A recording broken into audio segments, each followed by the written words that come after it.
오늘장 업앤다운입니다. 오늘 시장은 조정이라기보다는 소강 국면이라고 표현하는 게 맞을 것 같고요. 네. 업종별로 보면 오늘 뭐 음식료라든지 제약 뭐 이런 업종들 몇몇 업종 빼고 하락하는 업종이 많은데 그렇다고 또 많이 빠지는 업종도 없습니다. 네, 그렇습니다.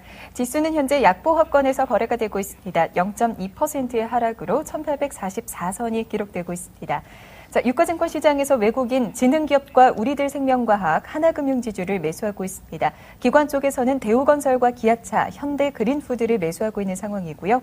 코스닥 쪽도 보시죠. 외국인 미주제강과 어울림 엘시스, 에듀박스를 매수하고 있는 반면 SBI 글로벌을 팔고 있습니다. 기관 쪽에서는 파라다이스와 하림홀딩스, 신진 SM을 담고 있습니다. 전문가와 함께 마감 전 전략들 마련해드리겠습니다. 오늘 이 시간 한빛투자연구소의 박상희 소장 만나 뵙겠습니다. 소장님 안녕하세요. 안녕하십니까? 네, 안녕하십니까? 오늘 뭐 업종별로는 뭐 특징 찾기가 좀 어렵고요. 네. 오늘 시장 뭐 특징이 있다면 좀 말씀해 주십시오. 네. 아무래도 이제 해외 증시 쪽이 좀 쉬다 보니까 국내 증시도 지난 이틀 동안에 한 70포인트 이상 급등한 데에 따른 좀 조정 양상이 나타나고 있습니다. 오늘은 전체적으로 지금 시장 내부적으로 거래 대금이 급격하게 감소하면서 시장 상태가 그야말로 한산한 연말 장세로 지금 들어서는 그런 양상이 나타나고 있습니다. 그래서 그런지 시장이 조정을 받는 가운데서 대형주들 쪽으로 좀 살펴보면은 전반적으로 대형주가 제한적인 좀 약세를 보이는 가운데 각 업종 내에서 종목별로 조금씩 움직여주는 그런 현상이 지금 벌어지고 있습니다.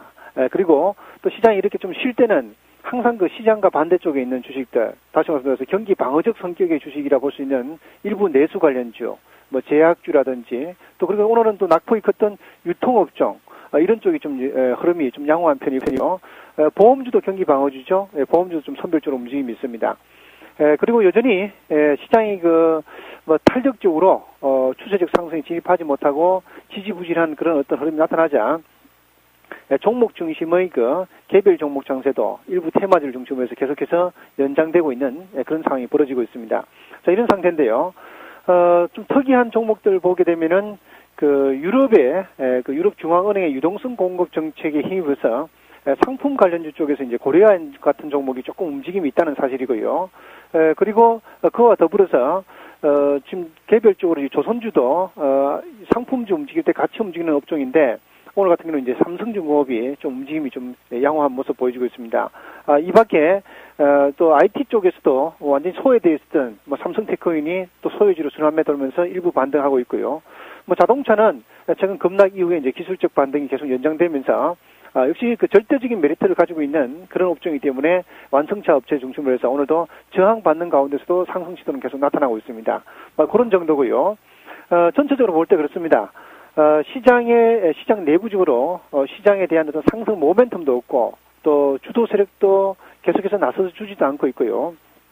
또 주도주 역시 최근에 삼성전자가 좀 주가 자체가 등락하면서 좀 소강 상태에 들어오면서 뚜렷한 주도주로 나서는 주식도 없습니다. 그렇다 보니까 시장을 놓고 봤을 때 단기적인 대응은 사실상 쉽지 않은 그런 장세다 이렇게 볼 수 있습니다. 그렇기 때문에 단기 매매는 연속성을 띄고 적극적으로 대응해서 수익을 내기가 쉽지 않은 장이기 때문에 조금 긴 호흡으로 중기 관점에서 장이 좀 조정받을 때마다 기간이 선호하고 또 펀더멘탈이 양호한 우량주를 갖다가 조금 긴 호흡으로 접근해야지 이런 장세에서는 좀 마음 편하게 투자할 수 있지 너무 단기적인 수익에 집착하다 보면은 투자가 오히려 더 꼬이게 되고 어렵게 되기 때문에 조금 길게 보고 대응하자 이렇게 말씀을 좀 드리고 싶습니다. 끝으로 이제 종목 중에서 오늘 특징주 중에서 건설업종, 그러니까 대형 건설주에 대한 관심이 조금씩 시장 내부적으로 좀 커지고 있는 것 같습니다. 그래서 지금 현대건설이나 GS건설, 대우건설 이런 종목들이 움직임이 좋은데요. 특히 그 중에서도 현대건설은 120선 돌파와 함께 직전 고점을 돌파하는 모습이 상당히 좋은 모습이고요. 그래서 건설주는 해외 쪽 모멘텀과 또 앞으로 내년도 이제 선거 앞두고 또 건설 경기 부양에 대한 기대감도 좀 살아나고 있습니다. 그리고 이제 대북 관련해서도 국내 유화책으로 인해서 또 대북 관련 또 현대건설, 대우건설 이런 것들이 이제 움직이고 있는데 기본적으로는 해외 건설 모멘텀이 강하다 이렇게 볼 수 있겠습니다. 그래서 이쪽은 지금 현재 좀 어느 정도 시장 대비해서 강한 쪽이기 때문에 좀 관심을 가져도 되지 않겠는가 이렇게 생각을 하고 있습니다. 말씀하신 것처럼 지금 장세 방향성이 굉장히 모호하기 때문에 네. 대형주 중심으로 대응하기는 상당히 쉽지 않은 게 뭐 현실적인 얘기고요. 네. 뭐 중소형주나 이런 종목 중에서 관심 가져볼 만한 종목 있으면 말씀해 주십시오. 네. 뭐 개인적으로 이제 중소형주 쪽은 기업 가치로 보고 대응해야 되는데요. 그와 같은 성장주로서는 좀 보고 있는 종목은 뭐 삼영화학이라든지, 예, 최근에 이야기 많이 나오고 있죠. 필름 쪽에서 이제 국내 판매가 상당히 좋아지면서 삼영화, 그리고 2차 전지 소재 업체 중에서는 후성 같은 종목, 이런 종목도 이제 관심을 가질 만한 종목이고요. 또한 중국 쪽에서 모멘텀을 가지고 있는 한국콜마, 이런 이제 뭐 전반적 화장품 원료 업체죠. 그래서 이런 종목들은 전반적으로 그 실적과 그리고 성장성, 그리고 기간 수급이 뒷받침되는 중소형 개별 종목들입니다. 이런 종목들은 좀 대형주는 좀 어렵기 때문에 중소형주 쪽에 좀 관심을 좀 가져볼 필요가 있는 그런 상황이라 볼 수 있겠고요. 그리고 이제 오늘 제가 관심주로 좀 가지고 있는 종목은 오늘 특징주로서 고려엔을 좀 강하게 좀 말씀을 드리고 싶습니다.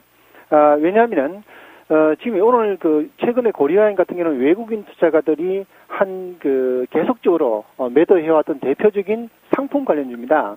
근데 오늘 지금 현재 첫 매수가 들어오고 있는 종목이 바로 고려엔입니다. 그동안에 지속적으로 매도하다가 첫 매수가 들어오고 있는데, 이것은 어제 유럽중앙은행이 유동성 공급 정책을 하면서 소위 유럽발 양적 완화 정책이 나왔다라고도 볼 수 있는 부분입니다. 그 규모가 적지 않기 때문에요. 그래서 이제 종목을 좀 선택해봤는데, 아직은 전반적으로 유동성 공급에 대해서 뭐 긍정적인 의견도 있고 부정적인 의견도 있습니다. 하지만 이제부터 좀 관심을 가져볼 만하지 않는가, 이렇게 생각이 되고요.